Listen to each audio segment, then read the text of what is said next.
लंबी डहर माइंस। ये कहानी अली नाम के एक टूर गाइड और उसके असिस्टेंट दीपक के साथ 2016 में घटी एक सच्ची कहानी पर बेस्ड है। अली को बचपन से ही घूमने और कहानियां सुनाने का बहुत शौक था, जिसके चलते वो एक टूर गाइड बन गया। अली हमेशा अपने टूरिस्ट के ग्रुप को नई नई छुपी हुई जगहें लेकर जाता था और टूरिस्ट भी उसकी कंपनी बहुत एंजॉय करते थे। ऐसी ही एक छुपी हुई जगह ढूंढते हुए अली अपने असिस्टेंट दीपक के साथ मसूरी के पहाड़ों में पहुंच गया और उन पहाड़ों में थी इंडिया की सबसे हॉन्टेड जगहों में से एक, लंबी दहर माइंस।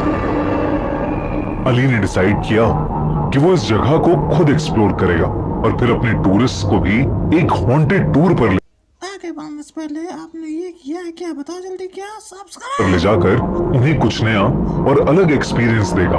दोनों तरफ से पहाड़ों और जंगलों से घिरी हुई लंबी दहर माइंस जितनी सुंदर थी, उससे जुड़े किस्से उतने ही डरावने थे।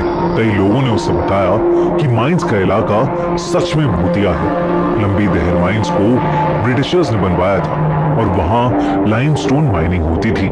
ब्रिटिशर्स माइन वर्कर्स को बहुत बुरी तरह ट्रीट करते थे और वहां काम करने की कंडीशंस बहुत ही अनसेफ थी। 1947 में अंग्रेज तो चले गए, लेकिन इन माइन वर्कर्स का एक्सप्लॉइटेशन, उनका शोषण खत्म नहीं हुआ।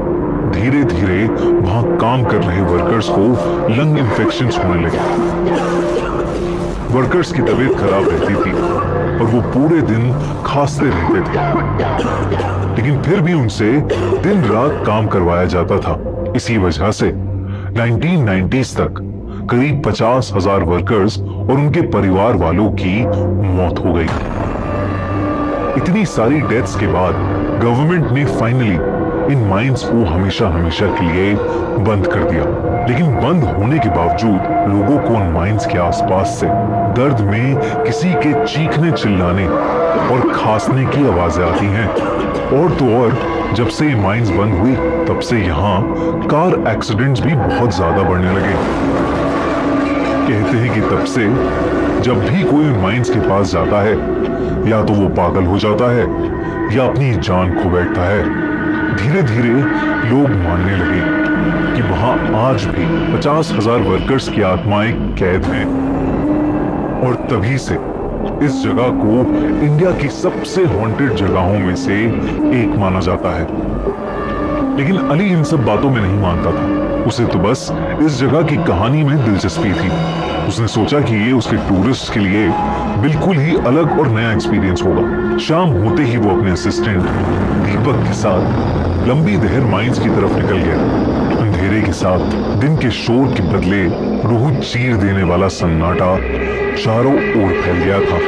वहां पहुंचकर अली को माइंस की एंट्रेंस नजर आई। वो बस थोड़ा अंदर तक जाकर माइंस को देखना चाहता था। टॉर्च जलाकर वो अंदर चला गया।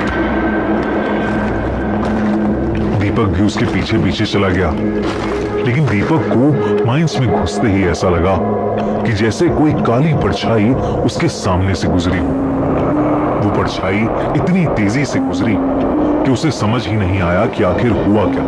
उसने अली को कुछ नहीं बताया, लेकिन उसके बाद से उसके सर में एक अजीब सा भारीपन होने लगा था। अचानक उसका सर दर्द इतना बढ़ गया कि वो वहीं नीचे बैठ गया। इससे पहले अली दीपक से कुछ पूछता, उसे माइंस के अंदर से जोरों की एक चीख सुनाई दी। वो फौरन उस चीख के पीछे पीछे माइंस के और अंदर चला गया। जैसे जैसे अली उस चीख के पास जा रहा था, उसे अपने आसपास किसी की प्रेजेंस बहुत स्ट्रांगली फील होने लगी थी। तभी अचानक वो रुका और उसे दिखा कि एक छोटी लड़की एक बहुत बड़े पत्थर के पास बैठी किसी गुड़िया से खेल रही है। उस पत्थर के पीछे और भी कोई औरत बैठी है, जो कि उस बच्ची के बाल सहला रही है और कुछ गुनगुना रही है। लेकिन जैसे ही अली उसके पास गया तो उस औरत ने गुनगुनाना बंद कर दिया और अपने हाथ पीछे को खींच लिए। जब अली उस पत्थर के सामने पहुंचा तो उसके पैरों तले जमीन खिसक गई, क्योंकि वहां कोई बैठा ही नहीं था। वो बच्ची एकदम से वहां से उठी और चीखती हुई माइन की एक दीवार में जाकर कहीं गायब हो गई। ये वही चीख थी जिसे सुनकर अली वहां तक आया था। एक पल को अली को अपनी आंखों पर यकीन ही नहीं हुआ कि उसने अभी क्या देख लिया था। तभी अली को दिखा कि दीपक रेंगता हुआ उसके पास आ रहा है। दीपक की आंखें बिल्कुल सफेद हो चुकी थीं और वो दर्द में बुरी तरह खांस रहा था। ऐसा लग रहा था कि जैसे किसी आत्मा ने दीपक को पोजेस कर लिया हो। अचानक से दीपक पागलों की तरह अपना सर दीवार में मारने लगा और हंसते हुए अली को देखने लगा। अली जो देख रहा था उसे देखकर वो घबरा उठा था। तभी अली को पीछे से एक जोर का धक्का लगा, लेकिन जब वो पीछे मुड़ा तो वहां कोई नहीं था। फिर अचानक ही अली माइंस के और अंदर खींचा चला गया। वो अब माइंस के और अंदर आ चुका था। जिस ढलान से फिसल के वो नीचे गिरा था, अब उस रास्ते ऊपर जाना नामुमकिन था। तो अली हिम्मत करके माइन से बाहर निकलने का रास्ता ढूंढने लगा। एकदम से उसे बहुत सारे लोगों की आवाज आने लगी। उस माइन के अंदर बहुत सारे लोग वर्कर्स की यूनिफॉर्म पहनकर काम कर रहे थे, पर अली के वहां आते ही वो सब अपनी जगह पर ही रुक गए और अली को घूर कर देखने लगे। इससे पहले अली कुछ कर पाता, उन सभी माइन वर्कर्स ने एक साथ जोर जोर से दर्द में रोना और खांसना शुरू कर दिया। वो आवाजें पूरी माइन में गूंजने लगी थीं। अली डर के मारे कपकपाने लगा। उसे समझ आ गया था कि वो सारी कहानियां सच हैं जो कहती हैं कि उन माइंस में 50,000 से ज्यादा माइन वर्कर्स की आत्माएं कैद हैं।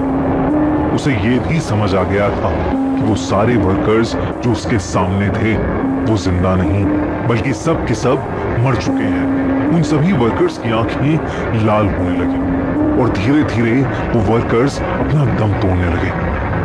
अली बस किसी तरह वहां से निकलना चाहता था, लेकिन वो रास्ता खत्म ही नहीं हो रहा था। धीरे धीरे वो माइन वर्कर्स बढ़ते गए और पूरी माइंस उन लोगों से भर गई। तब वहां अली का भी दम घुटने लगा था। उसे भी खांसी आनी शुरू हो गई थी। देखते ही देखते अली की खांसी और ज्यादा बढ़ गई और उसके मुंह से खून भी आने लगा। माइंस में मौजूद वो सभी वर्कर्स धीरे धीरे अली के करीब आने लगे। अली जोर जोर से मदद की पुकार करता गया। वो अपनी पूरी जान लगाकर सिर्फ चिल्लाता रहा और चिल्लाते चिल्लाते वो बेहोश हो गया। अली की आंख अगले दिन एक हॉस्पिटल में खुली। दीपक उसके पास ही बैठा था। उसने कहा कि उसके सर में अचानक से बहुत तेज दर्द शुरू हो गया था और इसीलिए वो माइन से बाहर निकल गया था।